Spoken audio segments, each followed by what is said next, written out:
जय जगन्नाथ बंधुगण आसंतु आचार्य चाणक्यंकर 10टी नीतिबाणी संपर्क रे जानिबा जहा आम जीवन पई निहाती आवश्यक।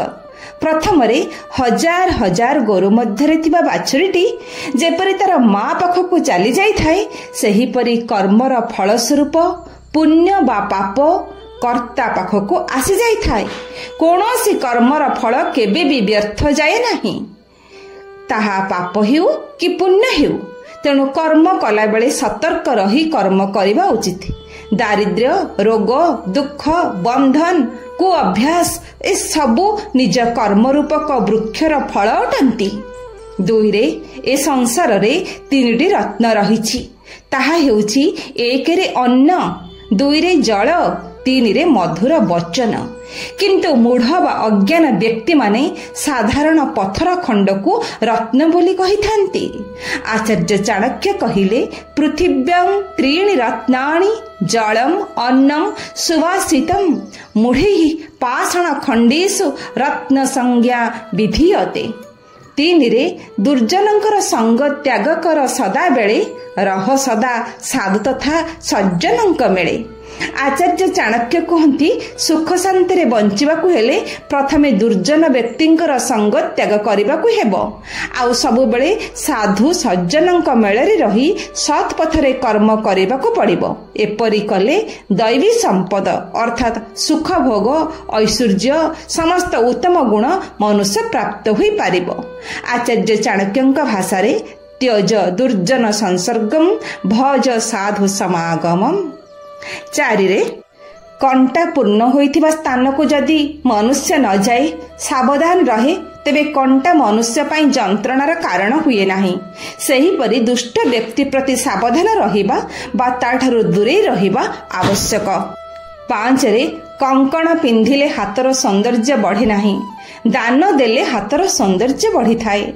स्नान कले कि शरीर चंदन लेपिले शुद्ध होइगलु बोली कहा जाई पारिबो नाही, जे पर्यंत मनरे शुद्ध विचार न आसीछि। मनरे शुद्ध विचार आसिले शरीर आत्मा सबु आपे आपे शुद्ध होई जिवो। विचार को शुद्ध करबा पई ज्ञान अर्जन करबा आवश्यक। ज्ञान बिना निजको साधु बेसरे जेते सजाइले भी ए संसार रो मुक्ति मिलिबो नाही।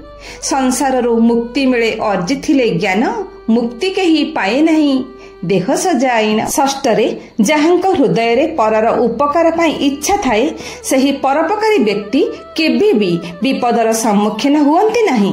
सही परोपकारी व्यक्ति अन्य लोकंकर विपद बेले उपकार करिबार मनोभाव नै साहाय्य करुथिबारु भगवान तांको सबुबेले आपद विपद रे रक्षा करंती। तांका भार को भगवान निज ऊपर को नहीं जाती। आचार्य चाणक्य कहिले परोपकार करिबा जाहार प्रवृत्ति कौनसी काले हुए ना तांकर विपत्ति।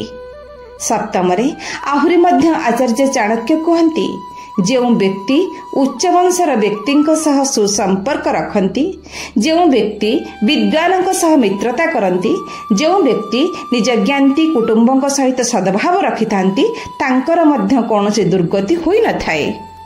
उच्च वंशज वा उच्च पदाधिकारी व्यक्ति मानक सहित संपर्क रखिले सेमानकठारु सत् उपदेश मिले, नाना समस्यार साहाय्य सहयोग मिले।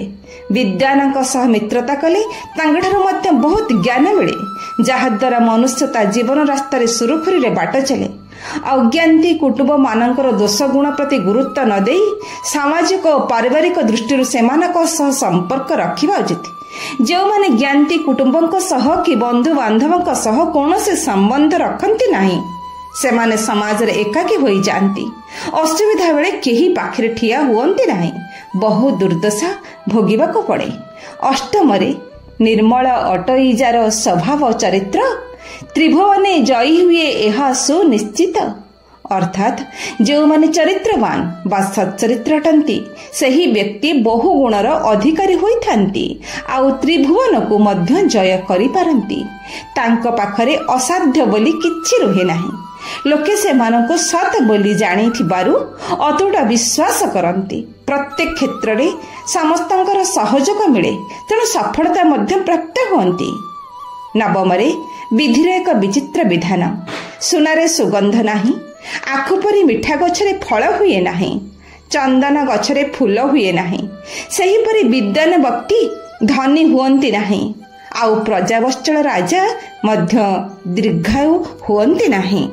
ସଂସାରର ଏ ବିଚିତ୍ର ବିଧାନ ସମ୍ପର୍କରେ ଆଚାର୍ଯ୍ୟ ଚାଣକ୍ୟ କୁହନ୍ତି, ଗନ୍ଧଂ ସୁବର୍ଣ୍ଣେ ଫଳମ୍ ଇକ୍ଷୁଦଣ୍ଡେ ନାକାରି ପୁଷ୍ପଂ ଖଳୁ ଚନ୍ଦନସ୍ୟ। ପୁଣି ଧନବାନ ନ ହୁଅନ୍ତି ବିଦ୍ୱାନ ମଣିଷ, ମହାନ ରାଜନ ହୋଇଥାନ୍ତି ଅଳ୍ପାୟୁଷ। କିପରି ହୋଇଲା ଏହା ବିଧିର ବିଧାନେ, ନଥିଲେ କି ଉପଦେଷ୍ଟା ବ୍ରହ୍ମାଙ୍କର ଜେହ୍ନେ। ଅର୍ଥାତ୍ ଈଶ୍ୱର କ'ଣ କରନ୍ତି ତାହା ଏ ସାଧାରଣ ମନୁଷ୍ୟ କିପରି ବୁଝିବ? ସମାଜର ରକ୍ଷା କରିବାକୁ, ଏକ ଶୃଙ୍ଖଳରେ ସମାଜକୁ ବାନ୍ଧି ରଖିବା ପାଇଁ ହୁଏତ ବିଶ୍ୱବିଧାତା ପ୍ରକୃତିରେ ଏହି ବୈଚିତ୍ର୍ୟ ଭାବ ଭରି ଦେଇଛନ୍ତି। ଦଶମରେ ଯେପରି ଫୁଲରେ ବାସ ଭରି ରହିଥାଏ କିନ୍ତୁ ଦେଖାଯାଏ ନାହିଁ, ଯେପରି ତୈଳ ବୀଜ, ସୋରିଷ, ସୂର୍ଯ୍ୟମୁଖୀ ଆଦିରେ ତେଲ ଭରି ରହିଥାଏ, କାଠରେ ଯେପରି ନିଆଁ ଭରି ରହିଥାଏ, ଦୁଗ୍ଧରେ ଘିଅ ଆଉ ଆଖୁରେ ଗୁଡ଼ ଭରି ରହିଥାଏ, ସେହିପରି ଆମେ ଜ୍ଞାନ ଚକ୍ଷୁରେ ବା ଇନ୍ଦ୍ରିୟରେ ସେସବୁକୁ ଅନୁଭବ କରିଥାଉ କିନ୍ତୁ ସ୍ଥୂଳ ଚକ୍ଷୁରେ ଦେଖିପାରି ନଥାଉ। ସେହିପରି ଏ ଦେହରେ ଆତ୍ମା ଭାବରେ ପରମାତ୍ମାଙ୍କର ଉପସ୍ଥିତି କେବଳ ଅନୁଭବ କରିହୁଏ କିନ୍ତୁ ଦେଖିହୁଏ ନାହିଁ। ଯେଉଁମାନଙ୍କର ମନ ସଂଯତ, ଯେଉଁମାନେ ଈଶ୍ୱରଙ୍କ ଚିନ୍ତାରେ ମଗ୍ନ, ସେମାନେ ନିଜର ବିବେକ ଆଉ ବୁଦ୍ଧି ଦ୍ୱାରା ଆତ୍ମାକୁ ଜାଣିପାରନ୍ତି, ସେମାନଙ୍କୁ ସଜ୍ଜନ କୁହନ୍ତି। ସମସ୍ତ ଶରୀରରେ ଆତ୍ମା ବିଦ୍ୟମାନ, ଅଦୃଶ୍ୟ ହେଲେ ହିଁ ଜାଣିପାରନ୍ତି ସଜ୍ଜନ। ଏହା ଥିଲା ଆମ ଜୀବନ ପାଇଁ ମାତ୍ର 10ଟି ଆଚାର୍ଯ୍ୟ ଚାଣକ୍ୟଙ୍କର ଉକ୍ତି। ଜୟ ଜଗନ୍ନାଥ।